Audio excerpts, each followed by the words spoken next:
fades and all is stripped away, and I simply come, longing just to bring something less of worth that will bless your heart.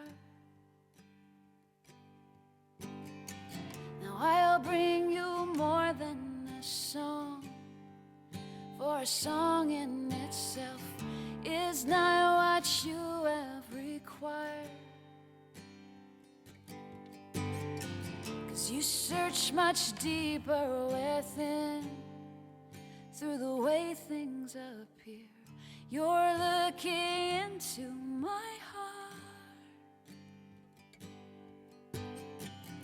I'm coming back to the heart of work. Hello, everybody. This Sunday, we actually have a double header. You get to hear two gospels this Sunday. One at the very beginning, where the church usually begins with a procession. You get your palms blessed and they get passed out. Then there's a gospel read about Jesus walking into Jerusalem, and everyone's saying, Hosanna, Hosanna. And they're laying out their coats and their cloaks and waving the palms. They're rejoicing. It's an incredible moment. And then within the same liturgy, the gospel that we have next is the Passion reading, where all of a sudden they go from saying Hosanna in the highest to crucify him, crucify him.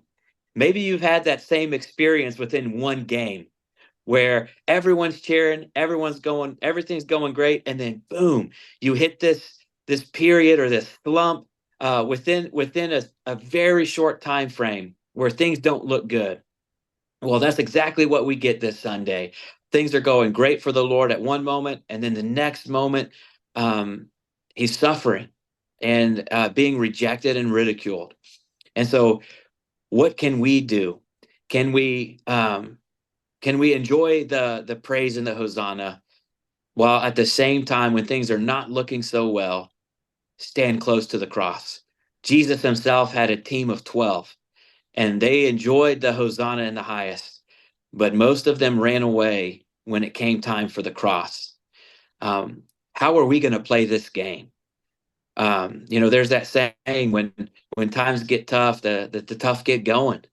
Can you buckle down and hang in there? Because if you can get through that difficult time or that little rough patch within the game, spiritually, so to speak, come out on the other side, there is the resurrection. And that's where the real victory is made. Where real winners are made is when they can walk through the passion, praising the Lord even in those tough moments.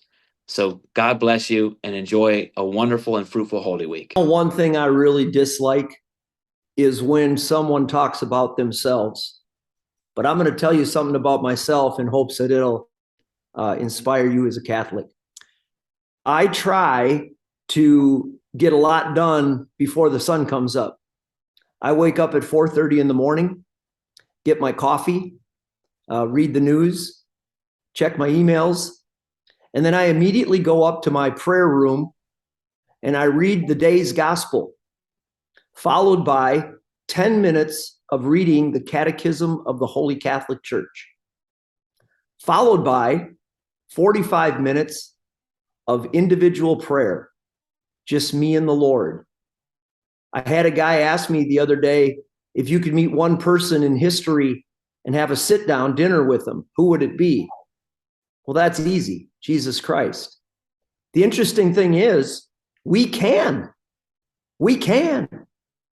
Now, there are some people in history that are already passed from this world. We can't talk to them right now, but we can speak to Jesus Christ day by day. And that's what I try to do during my morning prayer. And the one thing I've noticed, if I don't take time to be quiet, I don't hear anything. And I think that's one of the most difficult obstacles we face as people in this society, with our cell phones and our radios and chatter and work and responsibilities, all of which in most cases are okay. But if we don't take time literally to shut down a little bit And even in prayer, not to ramble all the time, but to listen and to give some quiet to your prayer and let our Lord speak to us. He says in the Catechism that he will speak to us into the depths of our soul. That's called our conscience. And so I encourage all of you to possibly follow that path. By the way, then I leave at 7:35 to get to 8 o'clock Mass. So before I get to work at 9, I've got the most important things in my life taken care of. Thank you.